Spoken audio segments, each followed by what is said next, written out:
ತೆಗೆದುಕೊಳ್ಳಿ. ಆಹಾರ ಗಟ್ಟಿಯಾಗಿದ್ದರೆ ಪೇಸ್ಟ್ ಅಥವಾ ಪುಡಿ ಮಾಡಿರಿ.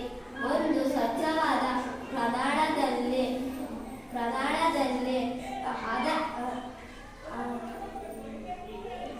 ಅದಕ್ಕೆ ಸುಮಾರು 10 ಹನಿ ನೀರನ್ನು ಹಾಕಿ ಪ್ರಮಾಣವನ್ನು ಕುದಿಸಿ. ಈಗ ಒನಿಗವನ್ನು ಬಳಸಿ 2 ಹನಿ ತಾಮ್ರದ ಸಲ್ಫೇಟ್ ದ್ರಾವಣವನ್ನು 10 ಹನಿ ಕಾಸ್ಟಿಕ್ ಸೋಡಾ ದ್ರಾವಣವನ್ನು ಪ್ರಮಾಣಕ್ಕೆ ಹಾಕಿ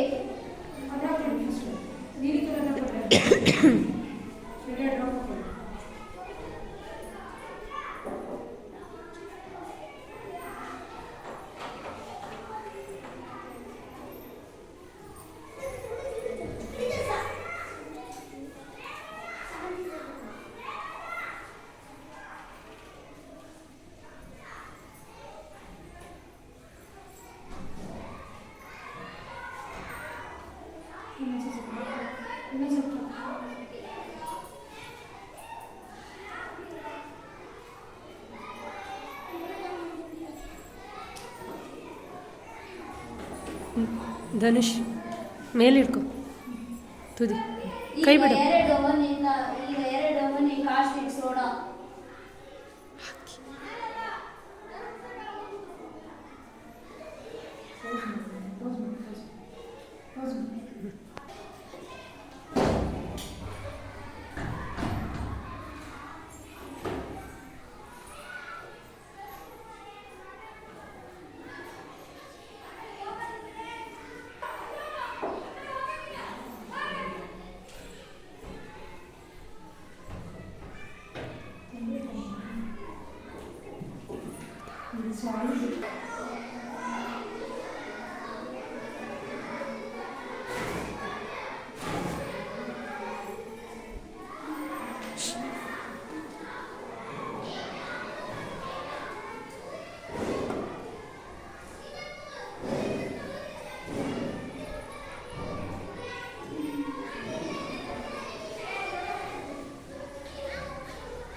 ಹೇಳ್ರಿ ಹೇಳೋದು. ಈಗ ಪ್ರಮಾಣವನ್ನು ಚೆನ್ನಾಗಿ ಹುಡುಕಿ. ಕೈಗೆ ತಗ್ಸ್ಬೇಡಿ.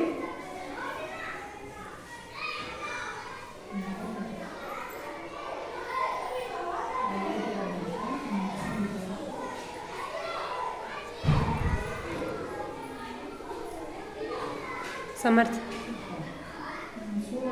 ಆಹಾರ ಪದಾರ್ಥ ಯಾವ ಬಣ್ಣಕ್ಕೆ ತಿರುಗಿತು? ನೇರಳೆ.